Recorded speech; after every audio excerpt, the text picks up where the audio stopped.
गया, जिससे हमारा रीफाइनेंसिंग रिस्क कम हुआ और मालियाती इस्तेहकाम में इजाफा हुआ। डेट प्रोडक्ट्स को डाइवर्सिफाई किया जा रहा है ताकि इन्वेस्टर बेस को बढ़ाया जा सके। इस सिलसिले में पाकिस्तान स्टॉक एक्सचेंज के ज़रिए स्कूप बॉन्ड का इजरा कर दिया गया है, जबकि मज़ीद प्रोडक्ट्स को लॉन्च करने पर गौर किया जा रहा है। ग्लोबल बेस्ट प्रैक्टिसेस के मुताबिक डेट मैनेज ऑफिस की रीस्ट्रक्चरिंग की जा रही है। पहले पैंडा बॉन्ड के इजरा की तैयारी मुकम्मल कर ली गई है, जिसका मकसद दुनिया की सबसे बड़ी और गहरी चीनी कैपिटल मार्केट तक पाकिस्तान की रसाई को मुमकिन बनाना है। SOE reforms. जनाब स्पीकर, स्टेट ओन एंटरप्राइजेज हुकूमती ख़जाने पर 800 अरब रुपए से ज़्यादा का सालाना बोझ डालती हैं। सब्सिडीज़, ग्रांट्स और इक्विटी की मदद में दी गई हुकूमती इमदाद को शामिल किया जाए तो ये तखमीना 1 ट्रिलियन रुपये सालाना से तजावज़ कर जाता है। यही वजह है कि SOE रिफॉर्म्स मालियाती नज़्म व ज़ब्त के लिए इंतहाई अहम हैं। हुकूमत ने SOEs के हवाले से कई अहम इक़दाम किए हैं। SOE रिफॉर्म्स का एक अहम सतून उनकी मुख्तलिफ कैटेगरीज़ में तकसीम है, जिसके ज़रिए उनकी मुस्तक़बिल की सिमत यानी प्रिवेटाइजेशन, रीस्ट्रक्चरिंग या प्राइवेट पब्लिक पार्टनरशिप मॉडल का तयन किया जाता है। काबीना की एक कमेटी के ज़रिए इस कैटेगराइजेशन को मुकम्मल कर लिया गया है। प्राइवेटाइजेशन पे जनाब स्पीकर, अवामी शोबे की कारकर्दगी को बेहतर बनाने, माली बोझ को कम करने और सरमायाकारी को फ़रोग़ देने के लिए हुकूमत एक जदीद और मुतहर्रिक निजकारी हिकमत अमली पर अमल पैरा है। ये हिकमत अमली नॉन एसेंशियल सरकारी इदारों की शफाफ और मौसर निजकारी पर मरकूज़ है, ताकि मुख्तलिफ शोबों बिलखुसूस तवानाई और मालियाती शोबे मुसाबकत, कारकर्दगी और निजी सरमायाकारी को फ़रोग़ दिया जा सके। माली साल 2025-26 में हमारा हदफ है कि हम PIA और रूजवेल्ट होटल जैसी अहम ट्रांजैक्शन मुकम्मल करें और डिस्कोज एंड जेनकोज जैसी कलीदी एहसासों को निजकारी के लिए पॉलिसी और ज़ाब्ता जाती इस्लाहात को आगे बढ़ाएं। सबसे अहम बात यह है कि हम निजकारी को सिर्फ एक माली इक़दाम नहीं, बल्कि पाकिस्तान की सरमाया मंडियों को वुसअत और गहराई देने का एक ज़रिया समझते हैं। मुनज़्ज़म पब्लिक लिस्टिंग और ऑफर्स के ज़रिए हमारा मकसद ये है कि सरकारी असासों को स्टॉक मार्केट में शामिल किया जाए, ताकि मार्केट में शफाफियत बढ़े, सरमायाकारों की शिरकत मुमकिन हो और अवाम की मईशत में शमूलियत को फ़रोग़ दिया जा सके। I would now want to talk about the right sizing of the federal government. जनाब स्पीकर, हमने वफाकी हुकूमत की इदारा जाती तश्कील को वज़ीर आज़म साहब की विजन के मुताबिक दुरुस्त, मुनज़्ज़म और जदीद बनाने के इक़दाम का आगाज़ किया है। ये अहम और बुनियादी इस्लाहात इस असूल पर मबनी है कि हुकूमत अवामी सहूलियात की फराहमी के लिए टैक्स दहिंदगान पर कम से कम बोझ डाले, हुकूमती स्ट्रक्चर में इनोवेटिव आइडियाज़ के लिए साजगार माहौल दस्तयाब हो और हुकूमती कारोबारी मामलात में हिस्सा ना बने, बल्कि जो मैं बार बार कहता रहता हूँ और वज़ीर आज़म साहब भी यही कहते हैं, the private sector should lead the country. अब तक काबीना ने 10 वजारतों की राइट साइजिंग के मनसूबों की मंजूरी दे दी है, जो अमल दरामद के मरहले में हैं। 6 डिवीजन्स को ज़िम करके 3 बना दी गई हैं। 45 कंपनियों और इदारों को प्राइवेटाइज, ज़म या वाइंड अप किया जा रहा है। तकरीबन 40,000 वेकेंट पोजीशंस को ख़त्म कर दिया गया है। अगली 10 वजारतों के लिए राइट साइजिंग की सिफारिशात को हतमी शक्ल दी जा चुकी है, जबकि मज़ीद 8 वजारतों के हवाले से तजावीज़ ज़ेर गौर है। Pension reforms. जनाब स्पीकर, पेंशन रिटायर्ड मुलाजमीन का बुनियादी हक है।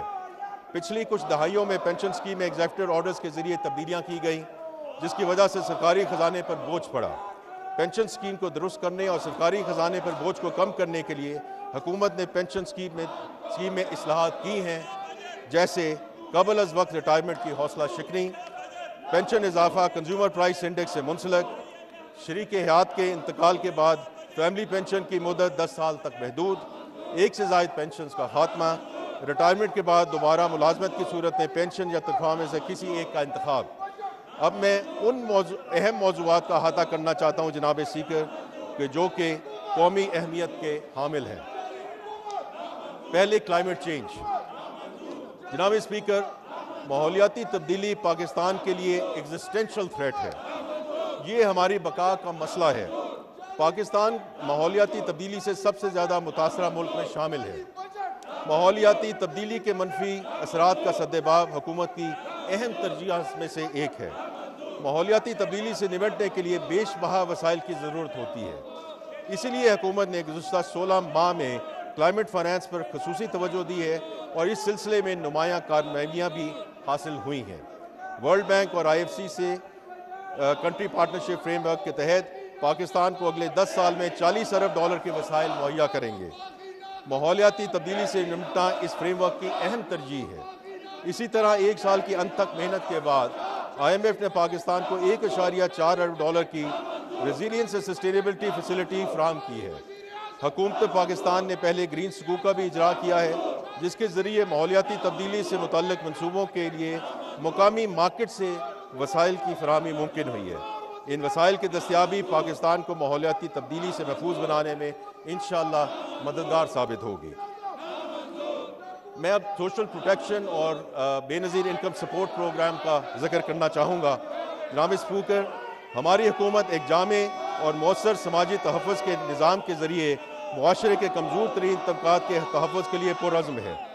جاری مالی سال 2024-25 کے دوران بے نظیر انکم سپورٹ پروگرام نے کم آمدنی والے خاندانوں کو معاشی مشکلات سے بچانے میں اہم کردار ادا کیا۔ 592 ارب روپے کے مختص فنڈ میں سے ایک کثیر رقم کے ذریعے 99 لاکھ مستحق خاندانوں کو غیر مشروط نقد امداد فراہم کی گئی۔ اس کے علاوہ 1 کروڑ 16 لاکھ بچوں کو تعلیمی وظائف کے ضرور میں مالی معاونت فراہم کی گئی۔ BISP کے نشو و نما پروگرام کے تحت 15 لاکھ لیکٹیٹنگ اینڈ پریگننٹ مدرز کو اور ان کے 16 لاکھ بچوں کو نقد امداد اور غذائیت پر مبنی خصوصی خوراک فراہم کی گئی۔ مالی شمولیت کے فروغ کے لیے سال بھر میں 2,50,000 مستحقین کو فائنینشیل لٹریسی کی تربیت دی گئی۔ انفارمیشن ٹیکنالوجی، جناب اسپیکر، IT کا شعبہ اپنی برآمدات کی صلاحیت کی وجہ سے ملکی معیشت کا ایک انتہائی اہم حصہ بن چکا ہے۔ ڈیجیٹل گورننس اور سائبر سیکیورٹی کے حوالے سے پاکستان کی خدمات کا بین الاقوامی سطح پر اعتراف کیا گیا ہے۔ Global cyber security index 2024، UNE government index اور ICT ڈیولپ انڈیکس میں پاکستان کی بڑھتی ہوئی رینکنگ ملک کے IT شعبے کی ترقی کا منہ بولتا ثبوت ہے۔ رواں مالی سال کے دوران پاکستان کی ICT برآمدات میں متاثر کن اضافہ ریکارڈ کیا گیا۔ سال کے 10 مہینوں میں یہ ایکسپورٹ $3.1 ارب تک پہنچ گئی، جو پچھلے سال کی نسبت 21.2% زیادہ ہے۔ یہ نمایاں اضافہ حکومتی پالیسی کے نتیجے میں ہوا۔ اگلے مالی سال میں بھی اس شعبے میں ترقی کا سفر جاری رکھا جائے گا۔ اگلے 5 سالوں میں ICT ایکسپورٹس کو $25 ارب تک بڑھانا کی منصوبہ بندی کر لی ہے۔ SMEs اینڈ افورڈیبل ہاؤسنگ، جناب اسپیکر، SMEs ہماری معیشت کی خوشحالی کے لیے ریڑھ کی ہڈی کی حیثیت رکھتی ہے۔ یہی وجہ ہے کہ وزیر اعظم پاکستان نے SMEs کے فروغ پر خصوصی توجہ دی ہے۔ اس سلسلے میں وزیر اعظم نے ایک اسٹیئرنگ کمیٹی تشکیل دی ہے تاکہ تمام سرکاری اداروں کی مربوط کوششوں سے اس شعبے کو فروغ دیا جا سکے۔ SMEDA نے 2024 سے لے کر 27 تک کے لیے 3 سالہ کاروباری منصوبہ تیار کیا ہے، جس کے اہم اجزاء میں SME فائنینسنگ میں اضافہ، برآمدات کا فروغ، صنعتوں کے مابین روابط، خواتین کی کاروباری شراکت اور موسمیاتی تبدیلیوں کے اثرات سے تحفظ شامل ہے۔ ایک بڑی کامیابی SME رسک کوریج اسکیم ہے، جس کے تحت مئی 2025 تک 95,000 سے زیادہ SMEs کو 311 ارب سے زیادہ زائد کی مالی معاونت فراہم کی گئی۔ اس کے نتیجے میں کل SME فائنانس 471 ارب روپے سے بڑھ کر 641 ارب روپیہ ہو گیا ہے، جبکہ مستفید ہونے والے کاروباروں کی تعداد 1,74,000 سے بڑھ کر 2,62,000 تک پہنچ گئی ہے۔ حکومت کا عزم ہے کہ انشاءاللہ 2028 تک SME فائنانس کو 1,100 ارب روپے تک بڑھایا جائے اور مستفید کاروباروں کی تعداد 7,50,000 تک پہنچائی جائے۔ اسٹیٹ بینک آف پاکستان بینکوں، فن ٹیک اداروں اور دیگر اسٹیک ہولڈرز کے ساتھ مل کر SME فائنانس کے نظام کو بہتر بنانے کے لیے سرگرم ہے، اور حال ہی میں SME فائنانس سے متعلق نظر ثانی شدہ ضوابط عوامی مشاورت کے لیے جاری کیے گئے ہیں۔